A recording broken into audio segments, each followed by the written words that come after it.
इंतज़ार करना पड़ेगा, क्योंकि मैं पहले अभिषेक सर को बुलाऊंगी। कुछ अभिषेक सर बताएंगे कुछ अपने बारे में, कुछ फाउंडेशन के बारे में। तो अब मैं चाहूँगी कि अभिषेक सर हमारे फाउंडेशन के बारे में कुछ बताएं, क्योंकि इतनी देर से और मैं शुक्रिया करना चाहूँगा हमारी आरएनएस टीम का, राष्ट्रीय रेस सवेरा टीम का, जिन्होंने इतनी मेहनत करके आज ये इवेंट ऑर्गेनाइज कराया। मैं सबका नाम तो नहीं ले पाऊंगा, लेकिन कुछ जनों का नाम लेना जरूर चाहूंगा। शैलेश जी, जिन्होंने दिन रात एक किया इस इवेंट के लिए, और महेश जी, जिन्होंने इस सारा इवेंट का इंतजाम किया, और आनंद फाउंडेशन के मेंबर और मेरे खास दोस्त मनीष, दिवाकर और सोनिया, जिन्होंने इस सारा इवेंट का इंतजाम किया। और मैं शुक्रिया करना चाहूँगा अमित जी का और नीरज जी का, जो यहाँ आए और सिंगिंग का परफॉर्मेंस दे रहे हैं। लेकिन इन सबसे अलग मैं आप सबका शुक्रिया करना चाहूँगा, जो आप अपना बहुमूल्य टाइम निकालकर यहाँ उपस्थित हुए हमें सुनने के लिए। तो एक बार जोरदार तालियां हो जाए आपके लिए, हमारी राष्ट्रीय रेस सवेरा टीम के लिए और ईश्वर के लिए। दोस्तों, पहले मैं अपने बारे में बताना चाहूँगा कि मैं बाय बर्थ गिफ्टेड हूँ। मुझे विजन नजर आते हैं, मुझे फ्यूचर नजर आता है। ये मेरे पापा से डीएनए के जरिए मेरे पास ट्रांसफर हुआ है। मैं अपने पापा जैसा तो नहीं बना सकता, लेकिन दुनिया में सबसे बेस्ट बना सकता हूँ।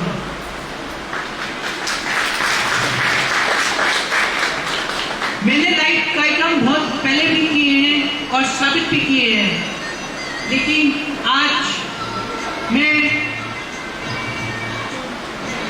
आपको लाइव देखने का मौका मिलेगा कि कैसे कोई बिना डेट ऑफ बर्थ लिए, बिना कोई डिटेल लिए, कैसे आपके बारे में फ्यूचर बता सकता है और आपकी प्रॉब्लम का सॉल्यूशन भी कर सकता है। लेकिन इससे पूर्व आरएनएस फाउंडेशन के लिए, राष्ट्रीय नया सवेरा के लिए बताऊंगा कि हमारी एनजीओ ईश्वर की बनाई हुई है, और इसी फाउंडेशन से अब भारत बनेगा विश्व गुरु। इस फाउंडेशन की टीम और हम और सब मिलकर भारत को दुनिया में विश्व गुरु बनाएंगे, क्योंकि भारत दुनिया का दिल है और दिल में ही भगवान बसते हैं, इसलिए ज्यादातर अवतार भारत में ही आते हैं। तो मैं एक बार चाहूंगा, जो सुप्रीम है, जो कलकी अवतार हैं, इनके लिए एक बार खुले दिल से तालियां हो जाए और सब बोले जय श्री कलकी। हमारे फाउंडेशन की हर चीज को जानकर हमारे फाउंडेशन से जुड़े और ईश्वर की टीम का हिस्सा बने। एनजीओ तो बहुत है, लेकिन हमारी एनजीओ जैसा ना आपने कभी देखा ना कभी सुना होगा, क्योंकि हमारे काबे है बहुत ही डिफरेंट है। अब बताते हैं हमारे एनजीओ का काबे क्या है, जिसे देखकर आप जुड़ पाए। दोस्तों, जुड़ना ना जुड़ना ये तो आप पर निर्भर में जान लीजिए, फिर फैसला करना कि आपको जुड़ना है या नहीं। मैं नहीं कहूँगा, क्योंकि हमें पता है एक बार आप हमारे फाउंडेशन के बारे में डिटेल जान लिया तो हमसे जुड़ेंगे जरूर। और हाँ, आप सोच रहे होंगे कि बार बार मैं को हम क्यों बोल रहे हैं, क्योंकि हम अकेले नहीं हैं, हमारे साथ हमारे हरी रहते हैं। अब आप हमारे फाउंडेशन के बारे में जान लीजिए। हमारे फाउंडेशन का मैनिफेस्टो तो बहुत बड़ा है, पर बहुत सारे पॉइंट्स सब एनजीओ के एक जैसे मिलते हैं, हमारे भी मिलते हैं, लेकिन कुछ मुख्य पॉइंट है जो सबसे अलग है, सबसे जुड़ा है। हमारे मुख्य 6 पॉइंट है, ध्यान से सुनिएगा। हमारा पहला पॉइंट है, हमारी टीम जब बहुत बड़ी हो जाएगी तो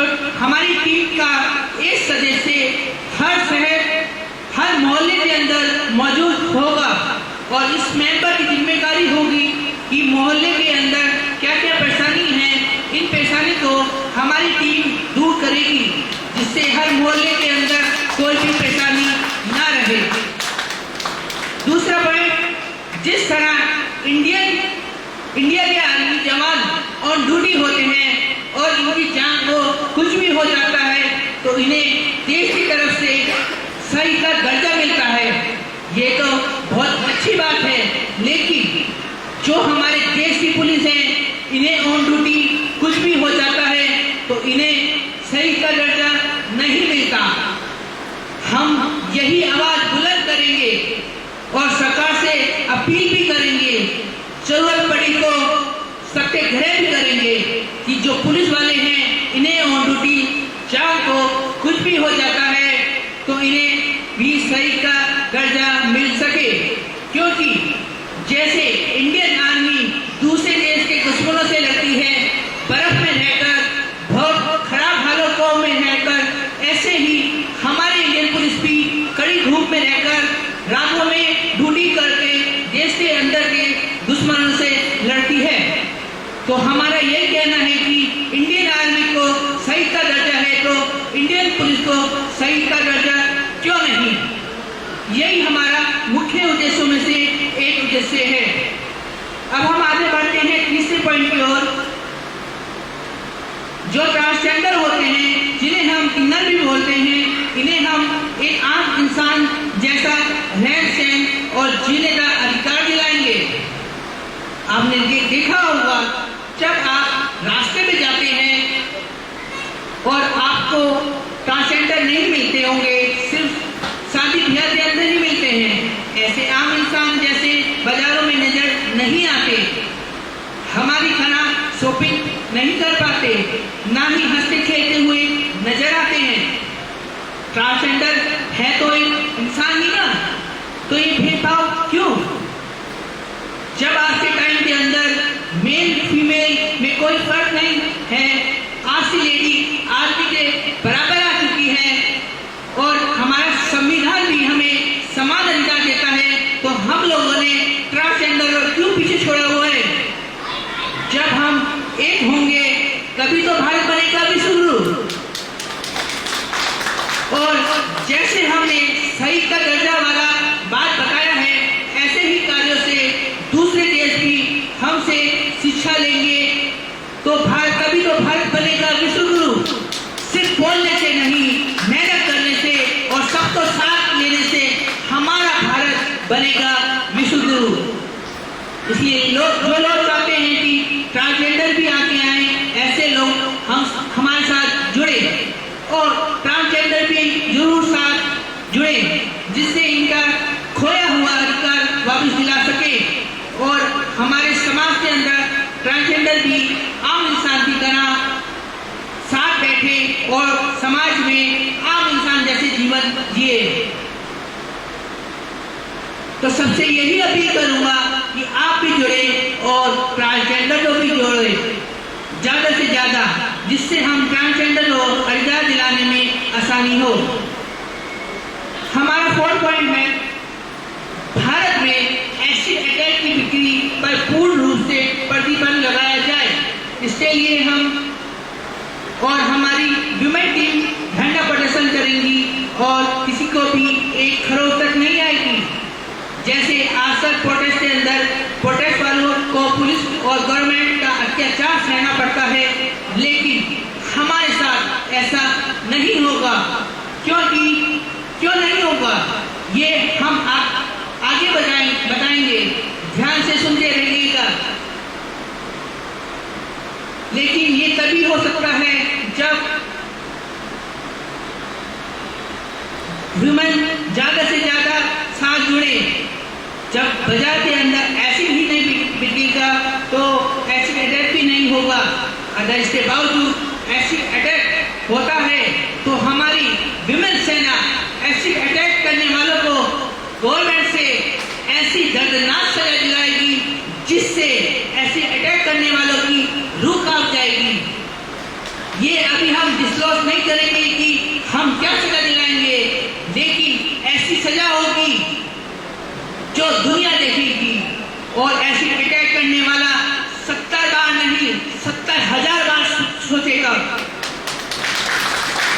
इसलिए जितनी भी महिलाएं हैं सबसे मैं रिक्वेस्ट करता हूं कि ज्यादा से ज्यादा वुमेन विंग के अंदर वुमेन जुड़े और एसिड अटैक को बंद कराएं।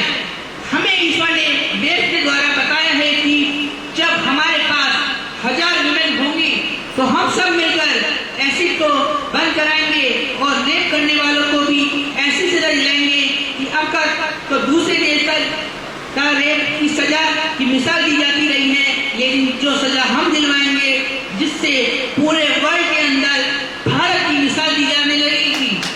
लेकिन ये सब संभव है आप सभी से, विशेष हमारी 1000 वुमेन से, क्योंकि ये जो 1000 वुमेन होंगी ये भारत ही नहीं दुनिया हिलाकर रख देंगी।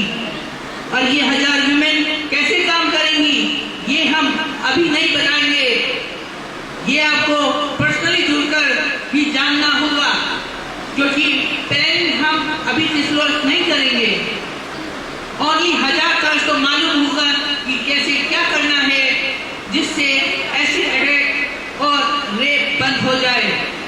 और धरना प्रदर्शन के अंदर पुलिस महिलाओं को हाथ भी नहीं लगा पाएगी, जैसे कि आज तक आपने प्रोटेस्ट के अंदर देखा होगा कि महिलाओं के साथ कैसे कैसे मिसबिहेव होते हैं। हमारा आइडिया भी ऐसा है कि हमारे 1000 गर्ल सेफ रहेगी और सिर्फ भारत को ही नहीं पूरी दुनिया को भी सेफ करेंगी। हमारी लड़ाई बिना किसी हथियार के होगी, बिना वायलेंस से होगी, लेकिन एक ऐसा प्यारा हथियार होगा जिससे सबके दिलों के अंदर हमारी टीम की 1000 महिलाएं कब्जा करेंगी। इसलिए आप ज्यादा से ज्यादा महिलाएं जुड़िए और जोड़िए और धरने की जरूरत नहीं है, क्योंकि एक तो हमारा आइडिया ही कुछ ऐसा है और साथ ही एक विशेष बात ये भी है कि ईश्वर हमारे साथ है और बोला जाता है जाकोरा के साइया मार सके न कोई। और इसका एक प्रूव है कि ईश्वर से बातें हो, और इसका एक प्रूव है कि हमारी ईश्वर से बातें होती है। आप सोच रहे होंगे इसका क्या प्रूव है कि हमारी ईश्वर से बातें होती हैं, तो एक बार आप मेरे बारे में जान लीजिए हम क्या हैं। अब आप गूगल पे जाइए और सर्च कीजिएगा मेरा नाम अभिषेक सिंगल, यहाँ हमारा फेसबुक पेज आएगा और फेसबुक पेज पर जाइए और मेरे द्वारा की गई भविष्यवाणी एक बार जरूर पढ़ें। आप अचंभा खा जाएंगे, ऐसी प्रश्न कोई वर्ल्ड में नहीं कर सकता। फिर हम कैसे कर पाते हैं? हम इसलिए कर पाते हैं क्योंकि ईश्वर हमें बताते हैं। हम तो सिर्फ एक माध्यम है, ईश्वर हमें बताते हैं और हम आपको बताते हैं। जैसे कि हम टीवी देखते हैं, मान लीजिए आप एक न्यूज चैनल देख रहे हैं, तो जो न्यूज चैनल है, न्यूज चैनल सैटेलाइट को सिग्नल भेजता है और सैटेलाइट आपके टीवी का सिग्नल भेजता है, तो तब आपको पिक्चर नजर आती है। लेकिन मेरे पापा कहते थे कि हमसे बड़ा तो टीवी है जो आपको पिक्चर भी दिखा सकता है, हम तो सिर्फ सुनाते हैं एक रेडियो की तरह। तो हम बता रहे थे कि हम एक माध्यम है, जैसे सैटेलाइट एक माध्यम है, और ऐसे ही हम किसी का प्राप्त फ्यूचर बताते हैं। हमारा माइंड एक सैटेलाइट की तरह काम करता है, भगवान हमें सिग्नल भेजते हैं और हमारा माइंड सैटेलाइट की तरह काम करता है। फिर हम सबको बताते हैं दूसरे देश में दुनिया में क्या क्या होने वाला है, या आपका पास्ट फ्यूचर, या जो भी ईश्वर हमको वेद द्वारा बताते हैं हम आप तक पहुंचाते हैं। एफबी पर लाइव आकर सुनाते हैं या हम एफबी पर अपडेट कर देते हैं, जो भी ईश्वर हमको बताते हैं। आप देख सकते हैं हमारी हर प्रेडिक्शन सच होती है, जो कोई सोच भी नहीं सकता कि ये प्रेडिक्शन कभी सच भी हो सकती है। जैसे हमने बोला था कि यूनिवर्स के अंदर 5 सूरज मिलेंगे और साइंटिस्ट को एक मंथ के अंदर 5 नहीं 6 सूरज मिले, ऐसी बहुत सारी भविष्यवाणियां हैं जो आपको अचंभित कर देगी। हर प्रेडिक्शन को आपको नहीं बता पाऊंगा। एक बार इसलिए एक बार मेरे फेसबुक पर जाकर साई कृष्ण जरूर पढ़ें और साथ अपडेट भी रहें, क्योंकि हम 2-3 दिन के अंदर भविष्यवाणियां अपडेट करते रहते हैं। लेकिन एक बात ध्यान रखिएगा, जब आप नए प्रेडिक्शन पढ़ेगा तब आपको लगेगा कि किस तरह की प्रेडिक्शन है, ये तो कभी सच हो ही नहीं सकती। लेकिन कुछ दिनों के अंदर ही जब आप सच होता हुआ देखेंगे तब आप हैरान हो जाएंगे और तब आप अपने दोस्तों को भी बताएंगे और आपके दोस्त भी यकीन नहीं होगा जैसे कि आपको यकीन नहीं हुआ था। दोस्तों, यही सबूत है कि हमारी ईश्वर से बात होती है। अक्सर ज्योतिषी यही प्रेडिक्शन करते हैं कि भूकंप आएगा, बाढ़ आएगा, राजनीति में उथल पुथल हो जाएगा, आग लगेगी और ऐसी प्रेडिक्शन तो होती रहती है। लेकिन आपको हमारे फेसबुक पेज पर ऐसी प्रेडिक्शन नहीं मिलेगी। और अगर हमने बोला होगा कि आग लगेगी तो हमने सीधा नाम भी बताया होगा और 4-5 दिनों के अंदर ही इस शहर के अंदर आग भी लगी होगी जिस शहर के नाम बताया होगा हमने। जैसे कि कुछ दिन पूर्व हमने बताया था कि बॉम्बे में आग लगेगी और बॉम्बे में मान नाम की जगह होगी और ठीक ऐसा ही हुआ। मान नाम की जगह पर आग लगी और बॉम्बे के अंदर एरिया था मानगढ़, यहाँ आग लगी और जिसे हमने बोला उससे अगले दिन ही मानगढ़ में बॉम्बे में आग लगी। तो आप देख सकते हैं कितनी सटीक भविष्यवाणी होती है। अगर अब भी आपको यकीन नहीं हुआ तो मैं एक प्रेडिक्शन और रखना चाहूंगा जो ट्विटर पर भी नंबर 1 ट्रेंड हुई थी।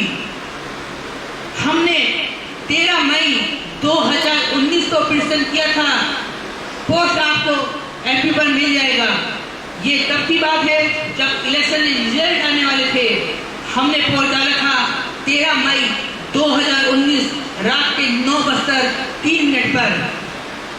पोस्ट में हमने जो लिखा था डिटो बता रहा हूं, मेरी भविष्यवाणी, मोदी जी होंगे देश के अगले प्रधानमंत्री और उनके इसी शासनकाल में देश में बहुत बुरे हालात होंगे। और मैंने ये भी देखा कि देश पूरा बर्बाद होने की हालत में है और पूरे देश में कर्फ्यू जैसे हालात हैं और चाइना से युद्ध की धमकी भी आनी शुरू हो जाएगी और फिर प्रधानमंत्री जी से हालात कंट्रोल से बाहर हो जाएगा। कब आएगा एक अनजान शख्स जो सिर्फ भारत को ही नहीं पूरे विश्व को कंट्रोल करेगा। तो आप ये देख सकते हैं कि इसकी एक लाइन कितनी सटीक रही है।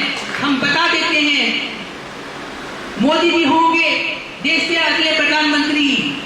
क्या मोदी जी अगले प्रधानमंत्री बने? और हमने लिखा कि इनके इसी शासनकाल के अंदर देश के अंदर बुरे हालात होंगे और आपने देखा मोदी जी के इसी शासनकाल के अंदर बुरे हालात हुए और कोरोना आया, महंगाई बढ़ी, किसान आंदोलन हुआ। और ये भी लिखा था पोस्ट के अंदर कि मैंने ये भी देखा कि देश पूरा बर्बाद होने की हालत में है।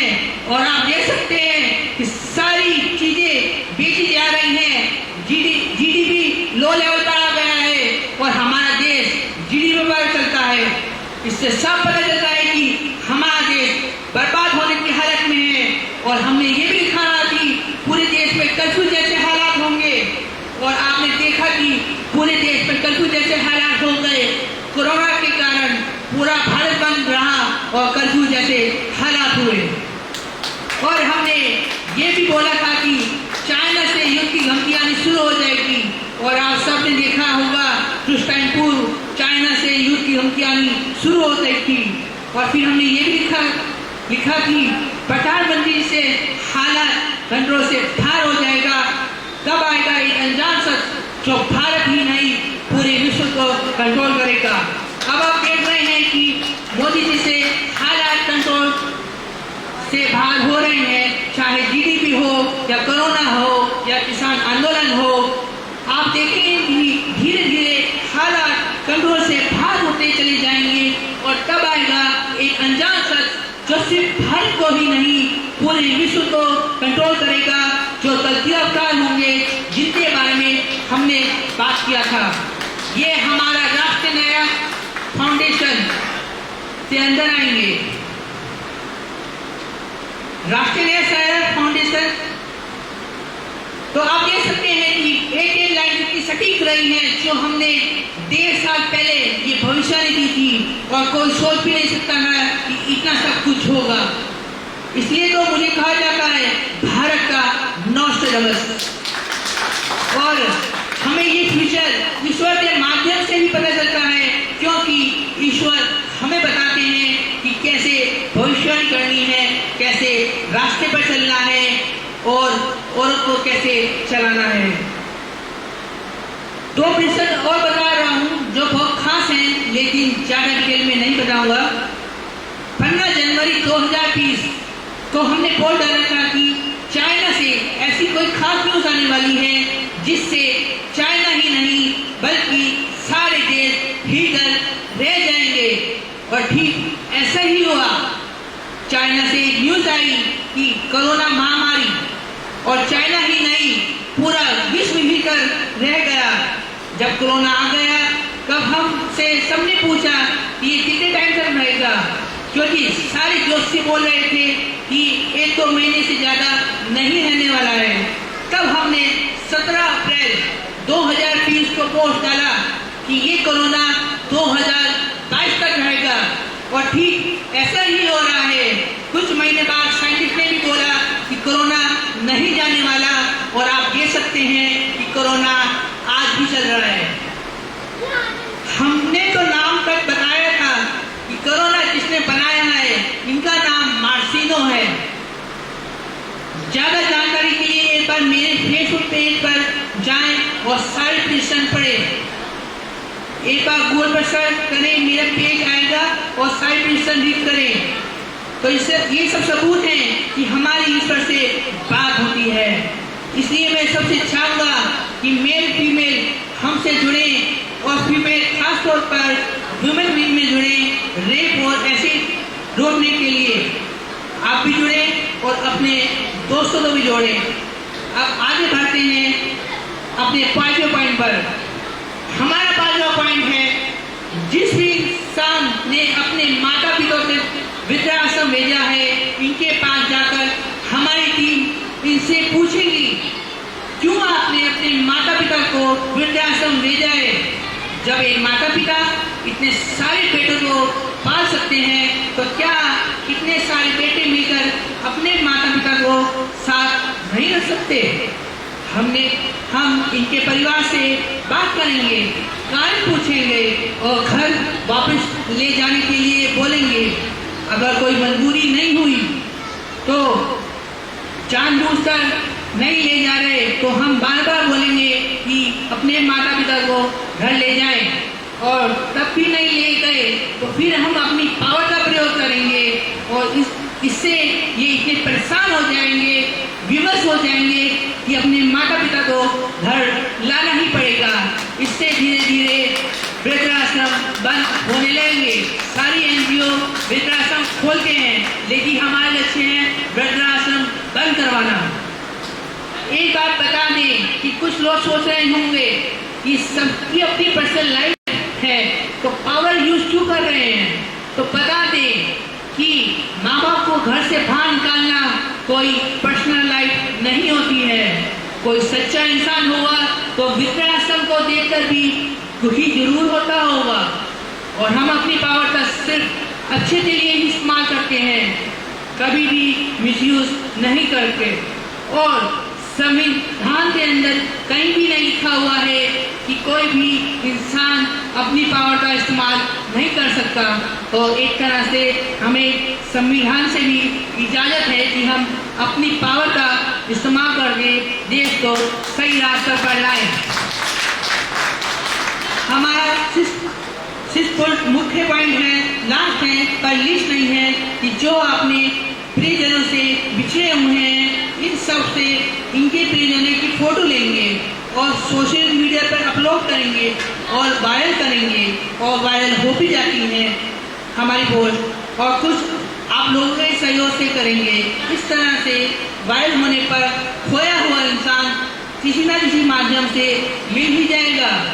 इस तरह से सोशल मीडिया के माध्यम से हम बिछड़े हुए लोगों की तलाश करेंगे और आपस में मिलवाएंगे।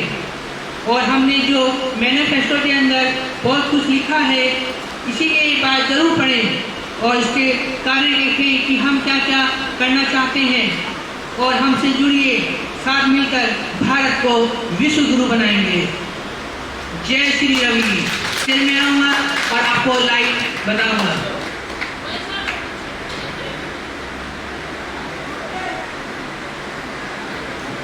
और अमित सर, आप भी दोनों साथ मिलकर